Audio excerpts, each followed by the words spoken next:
Hey guys, welcome to the second part of this tutorial. And in this tutorial, basically I wanted to go back and fix some of the more human elements of my sculpture that, such as the planes of the face and things like that, that I found weren't quite working on this demon sculpt. So what I did was I imported a basic male figure I already had and put him in another subtool. And what I was trying to do in the first part was actually use the Zbrush brush to kind of project some of the human anatomy from the basic male sculpt onto my demon sculpt, but that didn't work because they're just so different that the planes are in totally different space. So it wasn't quite working out. So what I ended up doing was actually storing a morph target onto the basic male figure and projecting the details from the demon sculpt onto that male figure as opposed to the other way around. And then I would just basically use the morph brush and bring back the human aspects and just keep some of the demon parts that I wanted. So what I ended up having, what ended up happening is I ended up with a human sculpt with the demon elements on there, and kind of fixing some of the errors I had made while retaining the design elements I had created. And at the same time, it is a very quick process because I didn't have to go and resculpt everything. So the morph brush basically acts like, wherever you store the morph brush, you record a moment in time of that sculpture. So whenever you want to go back to that point, you just use a morph brush and it'll bring it back. So it's a pretty handy tool to use. And here I'm just adjusting the horns. But I kind of like this more human looking demon. Eventually I go in and kind of add more demonic elements to him, but at least I have a basic human shape to go with to kind of fix any of those errors I had. So you can kind of think of the first sketch I did as a design sketch, and this is kind of a more final kind of look.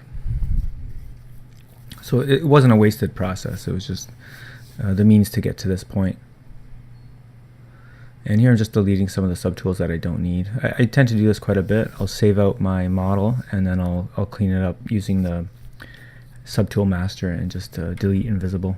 And here I basically just cut off any of the parts I didn't need. So I just wanted to keep this a bust, so I cut off the arms and the rest of the torso. And at this point it's a dynamesh, so I just re-dynameshed and close the holes. I end up keeping it a dynamesh for this part.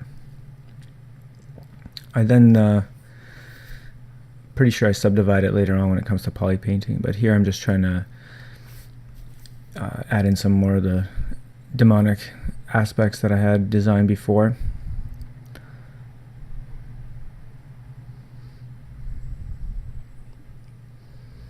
So it almost seems like a step backwards, but at the same time it's kind of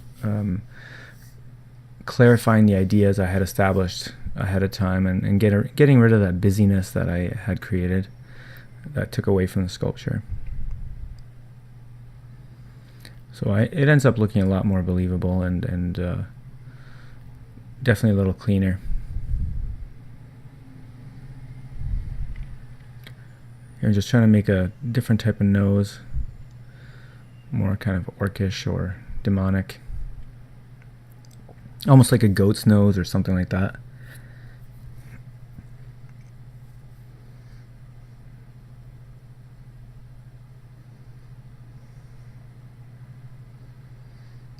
It's not the most original design, that usually happens when you don't create enough thumbnails. But again, this is kind of the point of the exercise, was just to create one design and go with it and see how far you could take it and just make it work. And I'm using the same brushes as before, the Damien Standard, the Move brush, the clay buildup. Haven't really changed any of the brushes. Here I'm just adding the nose ring I had from before.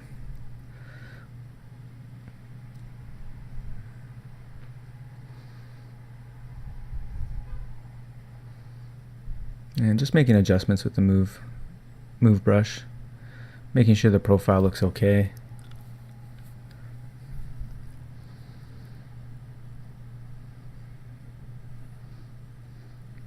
I guess you could say this is not a fully realized character, but more of an idea towards something that could be later on fully realized.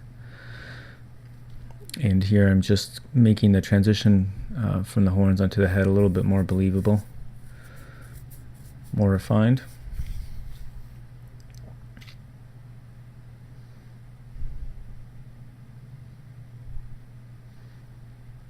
Obviously, the more time you spend, the better you can design you can come up with.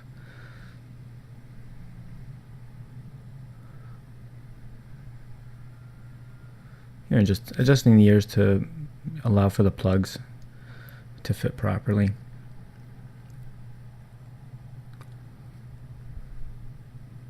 And just kind of resolving the back a little bit. You're never going to see it, so I don't spend too much time on it, because I know this is just going to be a portrait shot from the front. If this was made for a film or a game or something like that, and the art director liked what they saw and they wanted a more refined version, I could later go back and kind of fix that up and make it more complete. So now I'm just posing the character a little. I'm using the transpose master, so it'll pose all the subtools at once, and masking off, blurring the mask, and just turning the head just a little bit, just to give it a little bit more of a dynamic pose, as opposed to just having it, straight on.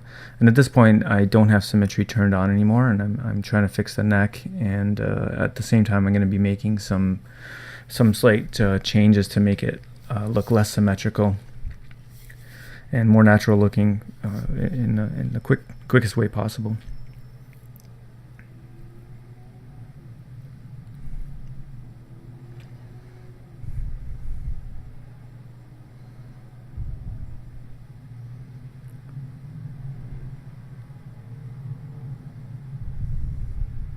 And here I'm just kind of looking at different elements and seeing what I need to fix.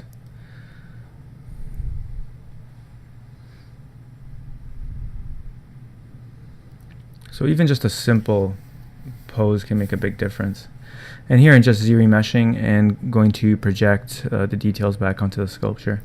And the reason I do this is because when you z-remesh the model, it becomes all quads, and when you subdivide it, first of all, Zbrush handles it a lot better, and second of all, the details just get sculpted a lot more cleanly and evenly, and it's just a much nicer experience when it comes to detailing if you have a multi-resolution subdivided mesh.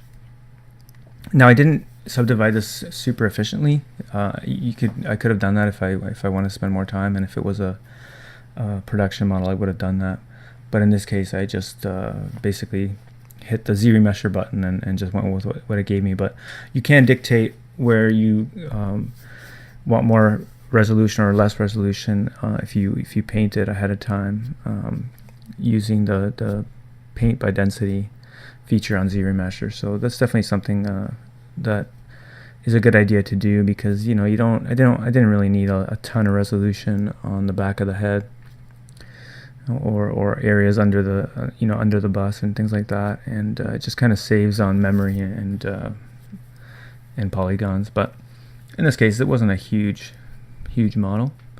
And here I'm just using various alphas with the standard brush and the drag rectangle and no symmetry, and I'm just adding kind of overall basic pore texture, and eventually I'll combine different alphas and brushes to create a more realistic skin surface, adding imperfections and things like that.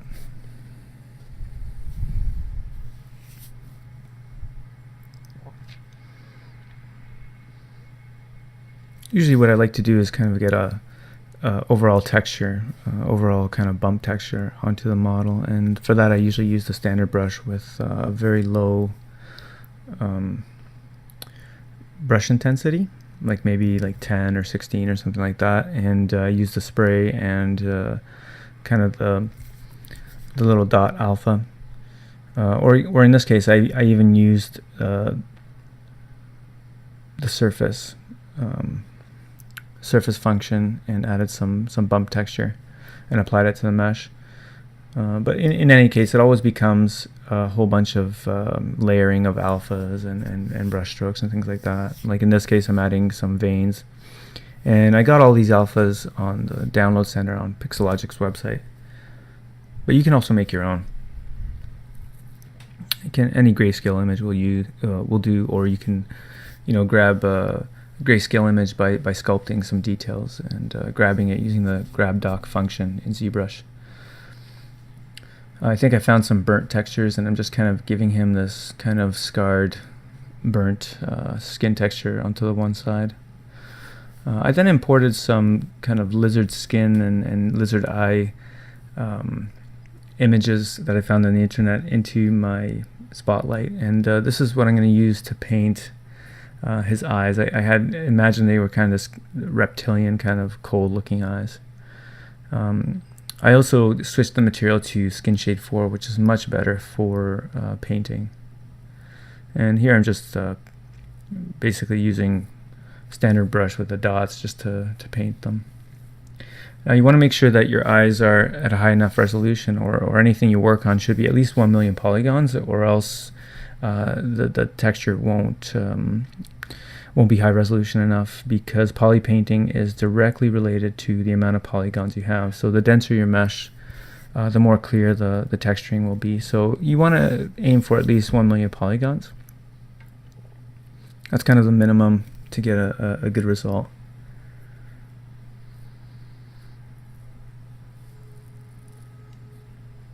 And here I'm just kind of hand painting areas of the eyes that were missed with the spotlight.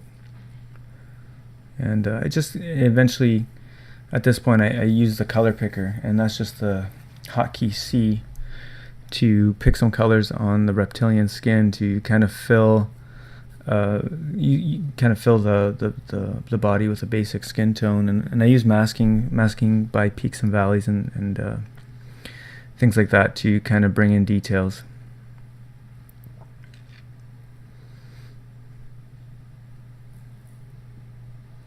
And here I'm just selecting a base color for the horns.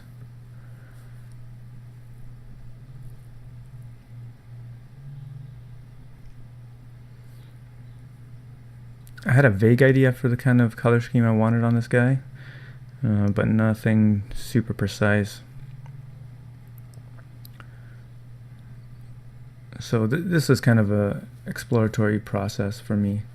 I was trying to figure out how I wanted this guy to look like, again, because I didn't have super clear ideas, which is never great when you're trying to create stuff like this. But again, I had to make it work, so that was the whole point of this, and I feel I came out with something that was fairly decent. Maybe a little derivative, but nothing super original. But at the same time, I think it worked okay.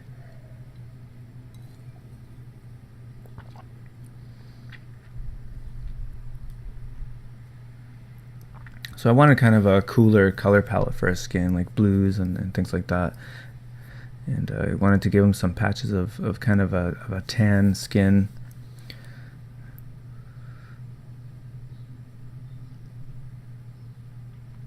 So here I'm actually adding some wrinkles using alphas. And I have my RGB turned on, so as I'm actually laying down these alphas, it's also painting them in a little bit. So it kind of saves time that way. I'm not being super careful with the kind of alphas I'm adding. I'm trying to keep it realistic, but I'm not really studying the pore direction and things like that, because you're never going to see this guy that close. And here I'm just looking at textures that I can add to kind of break up the monotone skin color that I added. And so what I did was I got a texture from the the library within Zbrush, and I'm just I turned down the opacity, and I'm just painting it on randomly in using the spotlight function. And then I go to other ones, and I'm just using like these kind of noisy kind of textures, like a wall and things like that, that have that tan color that I was looking for as well. So it kind of gives them this blotchy skin texture.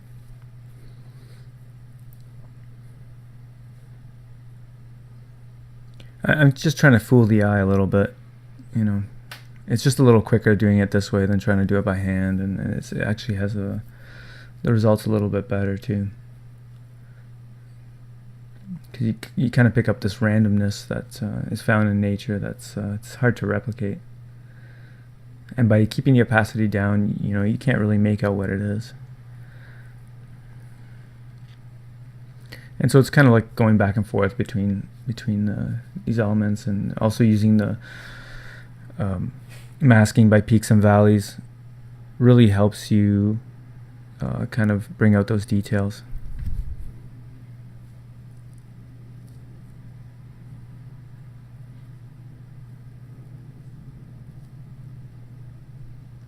Here I'm adding some reds.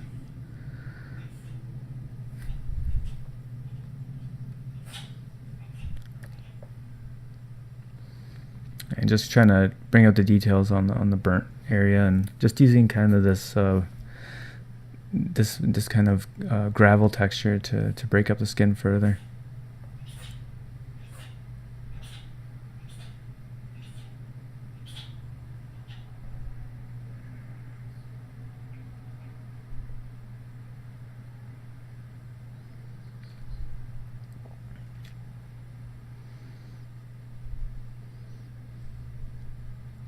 You can also change the hue and saturation of the pictures you're using. So if you find you have a texture that you really like, but the color is off, you can kind of tweak it in Spotlight, which is what I did there. Here I'm just darkening around the eyes. I'm also shading certain areas to kind of bring them out. And here I'm adding some modeling, just again with alphas and kind of a dark color. Here I'm contrasting that with some very light colored elements, using the same alpha. Again, these are all alphas that are available within Zbrush, and that's pretty much it. Hope you got something out of this tutorial, and I look forward to seeing what you come up with your own projects. Thank you for watching.